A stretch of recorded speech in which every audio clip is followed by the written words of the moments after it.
Once upon a time, nestled among beautiful mountains, there was a small and very special town.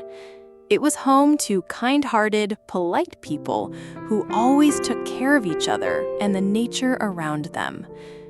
In the morning, birds sang across the clear blue sky.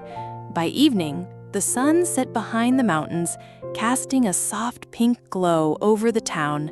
This town was also home to many well-behaved cats, the most remarkable of whom was Clive, a famous feline gentleman. Clive lived on the top floor of a large wooden house in the town center. He stood out with his elegant fashion sense, polite manners, and neat appearance. His short fur was a blend of burnt orange, maple brown, and pure white, with a special white bib stretching from his chin down to his belly and paws that looked like they were wearing white socks.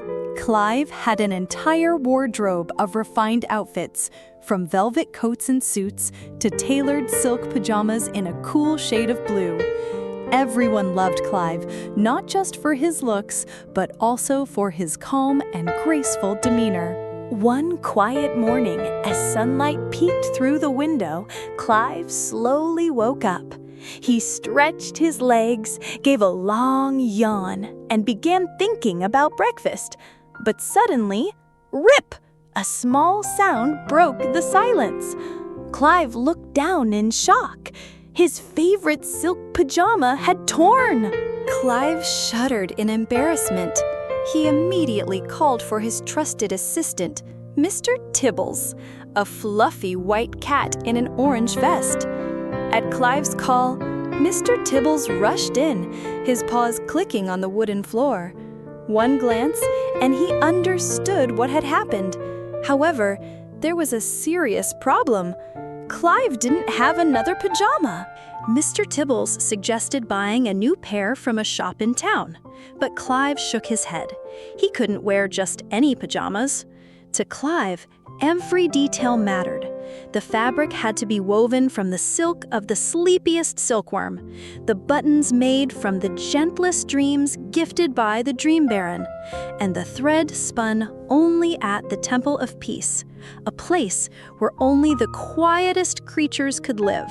As Clive explained this, a spark lit in his eyes. Why not find all these materials myself? He hadn't left town in a long time, and this could be a fun little adventure. With a flick of his tail, he signaled Mr. Tibbles to prepare. Within minutes, the two dashing cats stepped out of the townhouse, ready to begin a special journey. One to create the most perfect pajamas in the world. In the gentle morning sunlight, Clive wore a beige travel outfit while Mr. Tibbles donned a proper hunting coat. They walked down the street, hearts full of excitement. Cool cobblestones lay beneath their paws, and a light breeze tickled their whiskers as if celebrating their upcoming quest. They passed familiar shops, the lush vegetable store, the cheerful old lady's hat shop, the fragrant flower stall, and the sparkling jewelers. When they reached the butcher, they couldn't help but pause to sniff the delicious aroma of sausage pies before moving on. Eventually, they arrived at the tram station. Just then, a bright red and yellow tram pulled up. Without hesitation, the two cats hopped onto the last car, sat down, and got ready for the next leg of their journey. The tram gently glided through familiar streets. From the back, Clive and Mr. Tibbles could see the town slowly waking up. People strolled to market, sunlight kissed the rooftops, and the air was fresh and cool. Soon, the tram began climbing up Big Hill, the tallest mountain slope in the area. This hill was known for its strange residents and rare goods. At the very top stood the observatory, with its bronze dome and massive telescope aimed at the sky, home of the Dream Baron.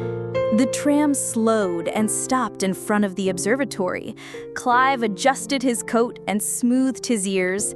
The two cats jumped off, gazing up at the round brick building with its dome shaped like a giant hat. Climbing the ivy-covered wall, they approached a tiny secret window, the entrance to the first major part of their unusual journey. Clive and Mr. Tibbles carefully climbed the ivy-covered wall of the observatory. Near the dome, they spotted a small window, just big enough for a cat to fit through.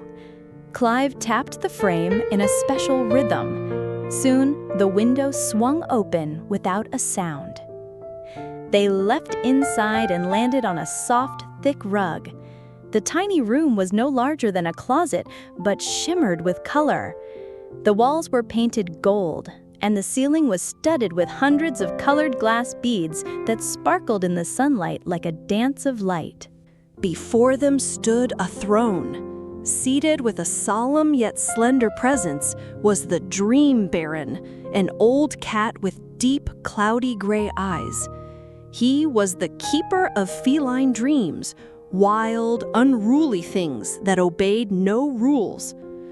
Clyde stepped forward and pulled a box of premium sardines from his coat, the Baron's favorite treat. The Baron's eyes lit up, and they sat together, enjoying the meal and exchanging fascinating stories about the cats of the town. When the sardines were gone, the Baron rose, stepped to the throne, and opened a hidden drawer beneath it. From inside, he took out a small fabric pouch filled with special buttons. It was made from the sweetest dreams. They glowed softly, as if enchanted. Clive gave a formal bow of thanks and placed the pouch inside his coat. Alongside Mr. Tibbles, he exited through the window as they had entered and climbed up to the dome's rooftop, where they could see the majestic mountains and their next destination, the forest where the sleepiest silkworms awaited. From the observatory dome, Clive and Mr. Tibbles stood silently, taking in the vast mountain range.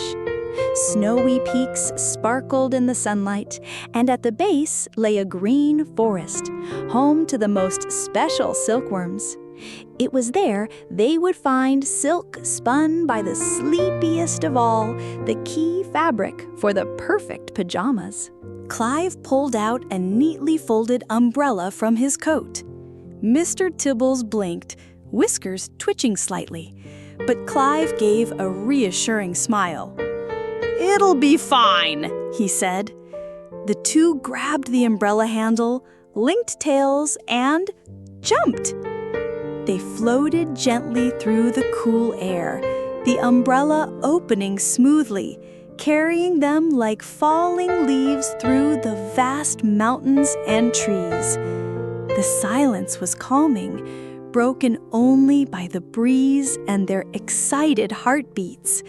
From above, the pine trees shimmered like emerald towers. The umbrella landed atop a giant pine, where colorful cocoons hung like giant Christmas lights. Red, green, pale yellow, orange, black, silver. But Clive wasn't looking for colors. He was searching for someone special. Then he saw it. A pale blue silkworm, fast asleep by the trunk, gently snoring like the whisper of wind. Clive tiptoed over and pulled out a pouch of premium coffee. Smelling the aroma, the worm stirred and smiled sleepily. After a few squeaks, it crawled into its cocoon and brought out a thin, airy sheet of sky blue silk, soft as a cloud. Clive bowed gratefully, and the silkworm hugged the coffee pouch with delight. The two cats climbed down the tree, paws touching the soft forest grass, holding the precious silk, excited for their next stop, the Temple of Peace. As they stepped onto the soft forest grass, Mr. Tibbles was about to ask where they were headed next, but Clive raised a paw to signal silence. "Listen," Clive whispered. Mr. Tibbles perked up his ears and listened carefully. In the stillness, they heard the gentle sound of a flowing stream. Both cats smiled. That was the sign they had been looking for. They followed the sound, weaving through fragrant pine bushes. Soon, a clear little stream appeared before them, rushing over smooth stones, sometimes glinting with sunlight as if sprinkled with gold. Clive spotted a plant with wide, glossy leaves, picked 2 large ones, and gently set them on the water like tiny boats. The 2 cats stepped onto their leaf boats and let the current carry them. The water guided them gently through the forest. The air was cool and fresh, filled with the scent of pine and sparkling stream water. Now and then, rays of sunlight filtered through the leaves, warming their soft fur. After a bend in the stream, they reached a small pebble shore where a temple stood, built from smooth, round stones stacked neatly together. It was simple, yet full of serenity. Clive and Mr. Tibbles stepped into the Temple of Peace. Inside, it was so quiet they could hear their own breathing. Suddenly, a small, dazzling owl swooped down, a shimmering silver thread held in its beak, trailing all the way up to the temple ceiling. Clive bowed respectfully, and the owl bowed in return. After a few gentle hoots, a whole flock of tiny owls appeared, flying about the room. Clive presented the silk and the buttons. At once, the owls got to work, measuring, cutting, and stitching. Tiny beaks acted as needles, tiny claws as scissors. They worked with remarkable focus and care. In no time, Clive and Mr. Tibbles were dressed in beautiful blue silk pajamas, soft, cool, and especially incredibly sleep-inducing. In the gentle forest sunset, Clive and Mr. Tibbles admired their brand new pajamas, freshly made by the owl tailors.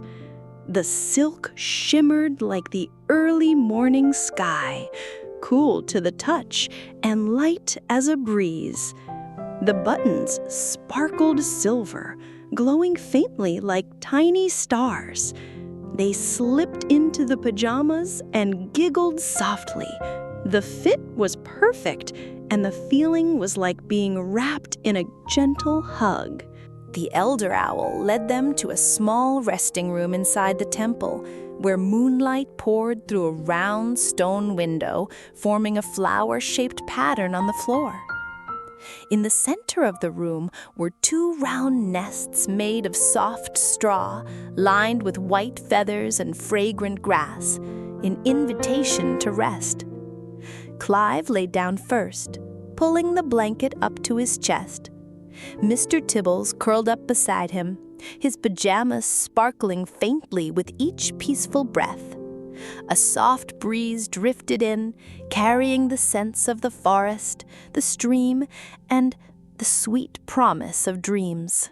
Above them, the ceiling shimmered as the crystal beads embedded in the stone reflected the moonlight into a river of twinkling stars, like the entire universe was rocking them to sleep. The baby owl's soft hoots sounded like a lullaby, while the distant stream whispered nature's lull. Clive gently closed his eyes, smiling to himself. He thought about the strange adventure they'd had, from the observatory dome to the stone temple, from a torn pajama string to a magical pajama reborn. It all felt like a dream, or perhaps it truly was a dream. Mr. Tibbles stretched a little, then nestled closer to Clive.